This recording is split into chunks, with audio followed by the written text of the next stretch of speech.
Empreender tem muita coisa chata. Mas no patamar que eu cheguei, eu consigo fazer muito pouco coisa chata. Eu posso dar um exemplo de coisa chata. Falar de contabilidade é chato. Sim, bater número ali, diferença do cara. Isso é horrível, é chato pra caramba. Eu faço quase nada. Cara, com aquela DRE lá com 1.100 linhas, você fala assim, cara, você tem que achar uma diferença ali. Não quero ver isso. Tem coisas que são chatas, né? Falar de coisas burocráticas é chato. Agora, eu nunca fui na prefeitura. Eu já tive mais de 200 CNPJ na minha vida. Cada escola era um CNPJ diferente, cada empresa CNPJ diferente. Mas nunca fui na prefeitura. Às vezes eu vejo um empresário falando assim, não, eu tô na prefeitura resolvendo um problema. Eu não sei o que esse cara tá fazendo. Empreendo há quase 30 anos e nunca fui na prefeitura. Entendeu? Nunca fui no banco. Não tô exagerando, senhores. Assim, tô falando como empresa. Vou lá no banco resolver um problema. Nunca fui no banco. Nunca fui numa ação trabalhista. Tá maluco? Vou lá gastar meu tempo lá pra discutir sei lá o quê? Nunca fui. Ou seja, mas não é que agora eu não fui. Quando eu comecei a empresa 30 anos atrás, duro, no cheque especial, eu não ia também. Porque eu sempre tentei filtrar meu tempo para fazer as coisas que me fazem bem e que mexem o ponteiro do negócio. E na prefeitura não mexe o ponteiro. Vender mais mexe o ponteiro. E na ação trabalhista não mexe o ponteiro. Mas eu trabalhar numa campanha de marketing e contratar treinamento de pessoas, isso mexe o ponteiro. Tem muito empresário que eu acho que ele demora para despertar isso na cabeça dele. Porque negócio pequeno, poucos colaboradores, ele ainda acha que tem que fazer muita coisa porque o negócio é dele. Então ele acaba perdendo muito tempo com processos que ele não deveria perder. Da onde que veio lá atrás, esse despertar? Não, cara, eu sempre foquei no que dava resultado, né?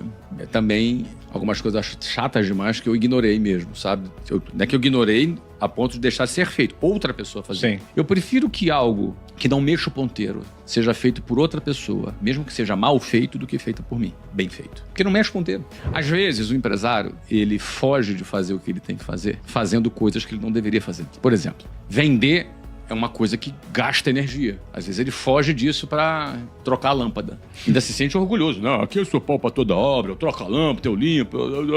Não, cara. Você tem que fazer o que mexe o ponteiro. Tem que fazer o que vai dar mais lucro. Tem que fazer o que vai dar mais resultado no negócio. Vai fazer o negócio crescer mais. E as coisas que não mexem um ponteiro têm que ser feitas por alguém. Então eu acho que de uma maneira natural eu já fui me guiando para isso, entendeu? E essa frase me impactou, eu esqueci o nome dele. Ele falou assim, cara, trabalhar não cansa, o que cansa é ganhar pouco. Também. Você fala assim, imagina... Se você não é recompensado o suficiente, você é aquele esforço... Agora, o que é ser recompensado o suficiente? O ponto é, cara, existem pessoas que odeiam trabalhar. E é fato isso. Odeia a segunda-feira. Festeja a sexta-feira. Odeiam trabalhar. E ela aprendeu que trabalhar é ruim. Inclusive, ela fala, se trabalho fosse bom, não era pago. Você entendeu? E ela odeia trabalhar. E ela aprendeu com o pai dela, que também odiava trabalhar, com o avô dela, que odiava trabalhar, com os vizinhos que odeiam trabalhar, com os amigos da faculdade que odeiam trabalhar. As pessoas que odeiam trabalhar, elas devem achar muito esquisito mesmo, né?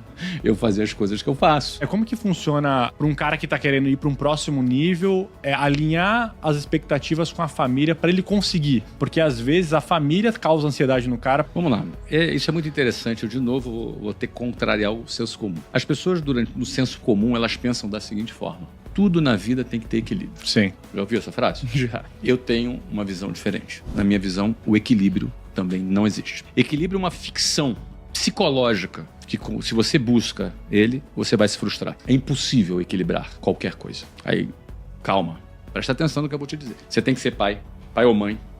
Você é filho, você é irmão, você é amigo, você é chefe, você trabalha numa empresa, enfim, você tem um papel num projeto social, numa igreja, qualquer coisa. Você faz conteúdo, você tem rede social, enfim. Quantos papéis nós temos na vida? Muitos, né? É impossível equilibrar. Se você for trabalhar para equilibrar, você vai se frustrar. Vai se frustrar. Porque as coisas vão acontecer, variáveis acontecem. Você vai ficar igual aquele cara que fica rodando pratinho. Já viu aquele cara que tem um pratinho? Sim. Aí bota aqui, aí roda outro, aí roda outro. Cada papel que você tem um pratinho para rodar. Daqui a pouco as coisas começam a cair os pratos, você vai correndo desesperado para rodar aquele prato de novo, rodar. Enfim, uma hora os pratos caem no chão. Então, quem busca equilíbrio, geralmente vai se frustrar. Onde que está o sucesso? O sucesso está no desequilíbrio. Você precisa buscar o desequilíbrio para ter sucesso. Explico. Eu trabalhava assim 18 horas por dia. Isso é um desequilíbrio. Total. Eu trabalhava final de semana direto, sem desequilíbrio. Com 13 anos de idade, eu fui fazer concurso público para entrar no colégio naval, só que eu sempre estudei em escola pública e não consegui passar. E aí eu quis fazer de novo, não fui pro ensino médio, fiquei mais um ano estudando, igual um maluco.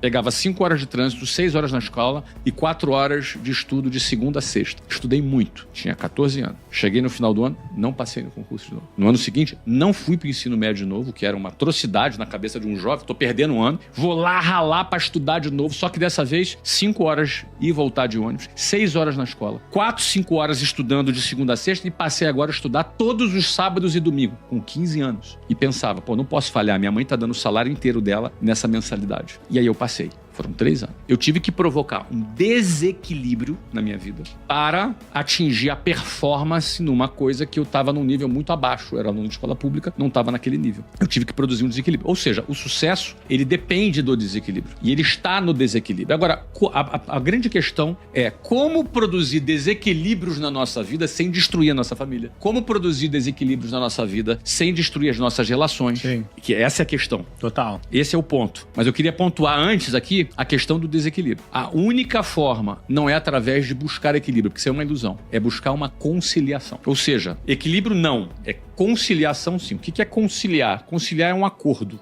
Quando você tem um advogado numa audiência conciliatória, ele busca fazer um acordo entre as partes. Uhum. Ou seja, nós somos uma parte dentre várias partes, vários papéis que temos. Então nós precisamos fazer um acordo com as outras partes. Quando esse acordo com as outras partes é feito, eu tenho as partes pacificadas, compreendendo o desequilíbrio que será produzido e compreendendo o benefício que todos ganharão do resultado desse desequilíbrio. Ou seja, tá lá, eu e minha mulher, vocês deram o exemplo da Luciana lá. Então a gente teve que sentar. Em primeiro lugar, não era ela topando as minhas maluquices. As maluquices eram minhas e dela. Sim. Porque nós estávamos juntos na maluquice. Então, em primeiro lugar, eu trouxe a minha mulher pra maluquice. Então o projeto já não era mais meu. O projeto era nosso. E era nosso para que nós tivéssemos o benefício deste projeto. O que, portanto, nós entramos em acordo na realização, nos riscos que assumimos, na demanda de trabalho que a gente assumiu e fazemos isso de maneira feliz. Porque se eu estou acordado, se eu estou settled, se eu estou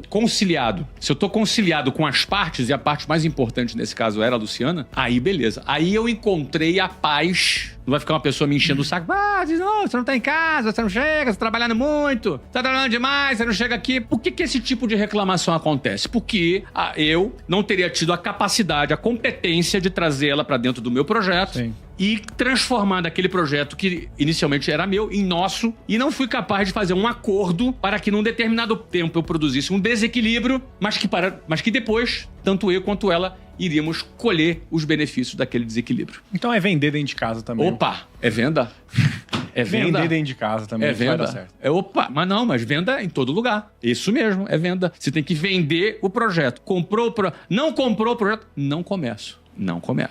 Se eu não tenho comprado meu time, as partes todas. Hoje meu time é Luciana, é meus filhos, é todo mundo que está aí envolvido comigo. Então, se eu não tenho essas partes compradas, eu nem começo. Não me atrevo a começar. Não começo.